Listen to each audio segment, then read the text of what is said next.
Syrian Arab Army destroys terrorist hideout, foils infiltration attempts into Aleppo city and restores security to areas in Deir ez-Zor.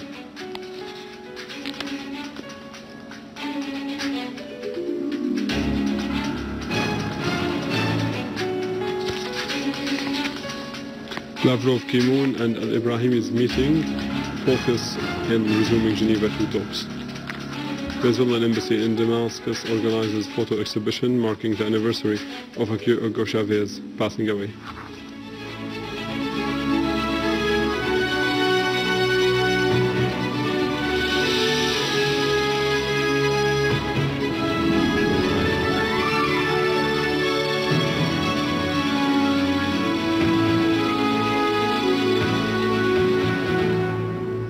Good afternoon, this is news in English from Syrian Arab television in Damascus.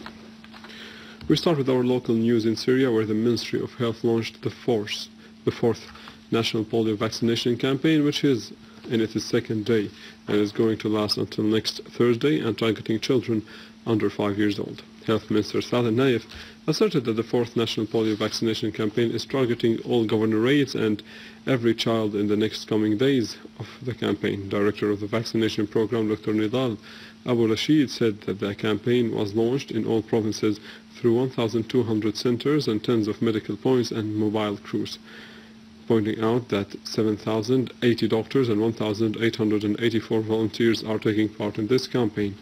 Abu Rashid added that the current campaign is distinguished by more participation of volunteers and civil society, which would help the campaign reach more areas than before, consequently covering a larger percentage of children. The third nationwide vaccination campaign had succeeded at reaching more than 2.7 million children, and that the greatest number of vaccinated children was registered in Damascus countryside province. Head of the National Security and Foreign Affairs Committee in the Iranian Shura Council, Boroujerdi, said that a joint Iranian, Syrian, Iraqi and Lebanese parliamentary meeting will be held on the 10th of March in Tehran. In a statement after returning from a tour in Syria and Lebanon, Boroujerdi said that the joint meeting was discussed with the speakers of the Syrian People's Assembly, Mohammed Jihad al-Hamid, during his visit to Damascus. Boroujerdi pointed out that he also discussed with the officials in Syria and Lebanon ways of fighting the Takfiri groups in the region. Syrian community in Russia affirms commitment to the national firm principles in defense of the people and the homeland and protecting Syria's sovereignty and territorial integrity. During their meeting with Syria's ambassador to Russia, Dr. Riyad Haddad, members of the Syrian community expressed pride in the Syrian army for its victories over terrorism across the country, praising their national army's resolve to eradicate the foreign-backed terrorism that has wreaked havoc in the homeland. He indicated that the foreign sponsors of the coalition tried to force Syria into an awkward position during Geneva talks by suggesting a discussion of Geneva communique, and they placed their bets that Syria will decline. On the humanitarian situation in Syria, Haddad said that Syria has agreed to comply with the United Nations Security Council Resolution number 2139 and to abide by the fundamental principles of international law. Back in the local news, citizens in Karam al-Shami and the adjacent neighborhoods in Homs city today took to the streets in support of the firm national principles and the Syrian Arab Army in confronting armed terrorist groups. In Homs countryside, citizens in Hessia town and the adjacent villages also staged a mass march in support of the firm national principles and the Syrian Arab Army in confronting the armed terrorist groups. While in Quneitra city, thousands of citizens flocked into streets of Al-Ba'ath city in support of the national principles and the Syrian army in repelling the Takfiri groups. In field developments and in Damascus countryside, Syrian Arab Army units killed a number of terrorists, some of them from the so-called Jabhat al-Islamiyya, the Islamic Front, injured several others and destroyed their machine gun-equipped vehicles. In a series of operations against their hideouts in the gatherings in Yabrud, Dariya, Al-Zabadani mountains, Duma, Arbin, Halasta, Jobar and Al-Mleha, Syrian Arab Army units also destroyed 2 vehicles equipped with heavy machine guns and killed a number of terrorists in Rima Farms, northeast of Yabrud. Meanwhile, in Nabek Farms, a warehouse was found where a large amount of weapons, machine guns and mortar shells were hidden. Syrian army units have repelled an attempt by an armed terrorist group that have tried to infiltrate from al-Majhar al-Janubi neighborhood in Talbisi in Homs countryside to attack a military checkpoint, inflicting heavy losses among the attackers and destroying their weapons. Another army unit eliminated an armed terrorist group in Al-Hassan town in Talkalakh countryside. Going to Iraq, where Iraqi police have said that it killed and detained 70% of the leaders of the so-called Islamic State in Iraq and the Sham, ISIS, adding that it managed to penetrate the terrorist network run by violent cells in Diyala province. Commander of the police in Diyala said that the security apparatus have dealt preemptive blows to the terrorist organization in the surrounding area of the 5 sporadic regions inside the province that contained secret hideouts, which yielded positive results in consolidating the capabilities of the security forces in settling the battle with the terrorist organization.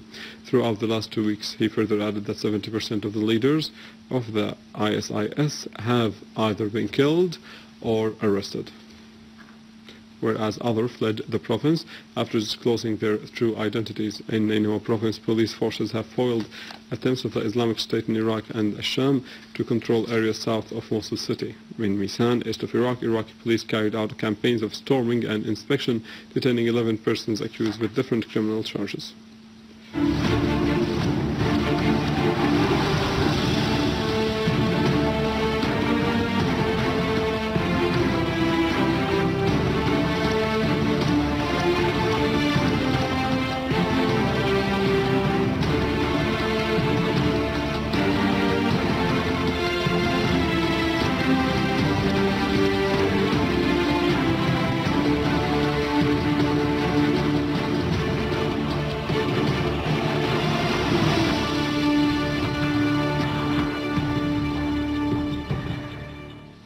In Damascus countryside, citizens of Mu'addamiyat al-Sham city rejected the United Nations aid and the Western countries' attempt to politicize their difficult humanitarian situation. They expressed satisfaction over the local reconciliation in the city, rejecting all forms of violence. The citizens said that all foodstuff and consumer materials are available in the city, adding that the Syrian government and the Arab Red Crescent are shouldering the responsibilities towards citizens. General Coordinator of the Popular Reconciliation, Hassan Ghandour, said that the aid coming from the Zionist lobby will not enter the city, adding that the Syrians do not need bargains that cash on their blood of the Syrian people.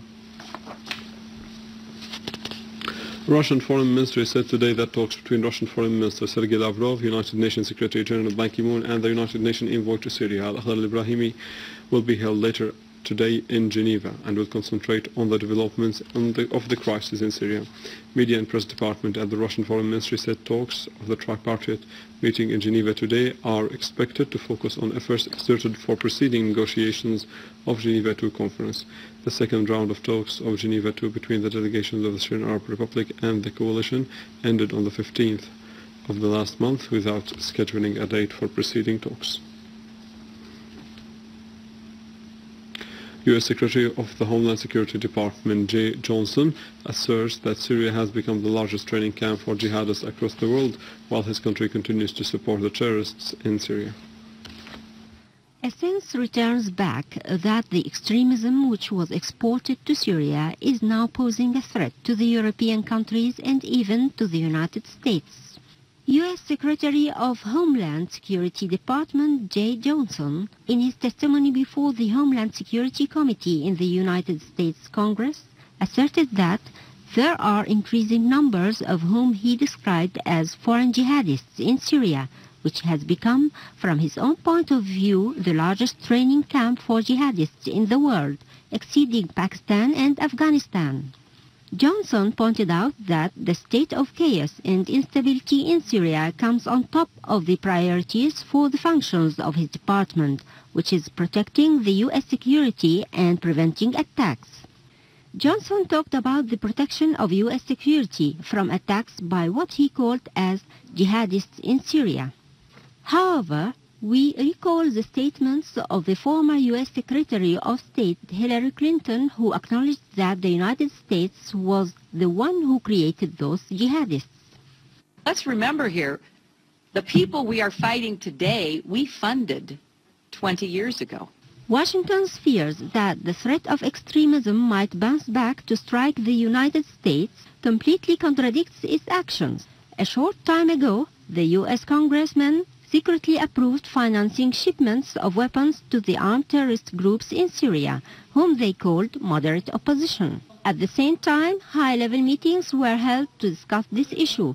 Most recently was in Poland, in which interior ministers of the United States, Britain, France, Germany, Spain, Italy, and Poland participated.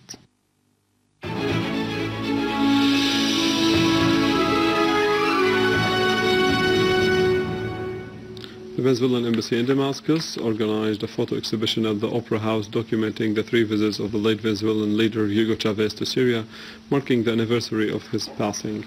In a statement to Sana, Culture Minister Lavrov said that the exhibition accentuates the friendship between the peoples of Syria and Venezuela and the deep bonds between the two countries which are facing conspiracies. For his part, Venezuelan ambassador to Damascus, Ahmad Saab, said that this exhibition is part of similar activities organized by Venezuelan embassies and friendship societies across the world. Saab said that Chavez had a strong and remarkable relationship with the Syrian leadership and people, which is why the embassy organized this event in addition to another event that will be held in Damascus University on March 5th. With this, we end our news for today. Thank you for watching. For more details about Syria and the region and to view this bulletin again, you can always visit our website in English, www.syriaonline.sy. Now to the latest business and market news with Vani Kunejian, but after a short break.